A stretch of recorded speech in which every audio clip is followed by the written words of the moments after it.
I'm Layla. Today we're Raid Shadow Legends, and we're going to be checking out the lore story for Genbo the Dishonored. Now, what's fun with this is I've always said I thought it could be such a cool cosplay to do, and I had always wanted to know what had happened to his wings. It looked like they've been severed. Those of you guys watching on YouTube, I was randomly just, doing stuff on Twitch, came across Genbo in Arena, and wondering, I'm like, did they ever actually even do anything with him? Sure enough, I came over to his profile over here and they have a lore story for him finally. So I have not read this. We are going to check it out, and I hope that they address what had happened. You know what I mean? Like, is he some kind of fallen angel in a way? Was he's got like these feathers, right? Did he used to be a raven or something? Like, I'm curious what they've done with this. So let's check out his story. When the Fae fled to Eastern Peltaz during the distant days of the Awakening, not all settled in the primordial forest that became known as the Mistwood.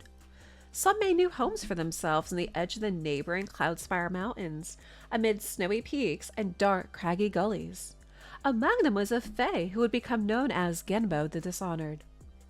Thought of by his fellow Fae as stony and unsmiling, Genbo found his personality well suited to the unyielding and lonely mountaintops. He bought a home there, often assuming the form of a great condor to sweep over the land. Though ennobled within the Fae Corps as the Prince of the Peaks, he spent little time among his own kind, instead teaching eagle chicks how to fly, tutoring the mountain winds to sing, and forging two swords from the deepest ore, claiming that the soul of the cloud spires imbued the blades with crushing weight every time he struck with them. Genbo would likely have been content to see out many ages in solitude, but it was not to be. Yakai, while not as filled with unrest as it had been during the rule of the Makash, was in the age of ruin still prone to bouts of localized lawlessness, while the dwarves of the neighboring peaks had abandoned their isolation and were now expanding their holdings. Worst of all to him, the Mistwood Fae were becoming increasingly looking to expand the boundaries of their forest. The rhyme of the great forest was becoming unsettling. Genbo had a keen sense of justice, and it seemed as though his kind were straying down a dark path. Realizing that to remain isolated would only see him overtaken by events, Genbo took flight and made a rare appearance in the Fae Court in Nerissa. He tried to convince the ministers to take a less materialistic stance, but his pleas fell on deaf ears. Even worse, when he returned to the mountains, he found his Faekin there preparing for outright war. They intended to attack a dwarf mining operation that displaced a large number of their kind. Genbo refused to be an aggressor, claiming that there was no nobility in choosing war over diplomacy. The Fae's attack was a disaster, and in the aftermath they sought a scapegoat. Genbo was seized and accused of cowardice and betrayal.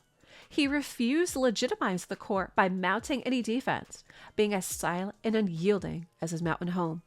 He was sentenced to a punishment no less cruel than death. His great wings were hacked off and he was exiled, forbidden from ever returning to the mountain peaks he had grown to love. Genbo accepted his sentence without comment and complaint. Despite his resilience, it took a deep toll on Genbo's psyche. Known now by the Fae as Genbo the Dishonored, he traveled into Yakai, where he journeyed aimlessly for a time, becoming a grim and sorrowful tale in the stories of the humans there. While the pain of his severed wings never left him, with time, Genbo rediscovered some purpose. He knew isolation was no longer feasible. He had been cast from his home, and there was no option other than to go out into the world. Disdaining his supposed dishonor, he began to journey across Yakai, seeking to protect those suffering from bandit predation or the cruelties of unjust lords.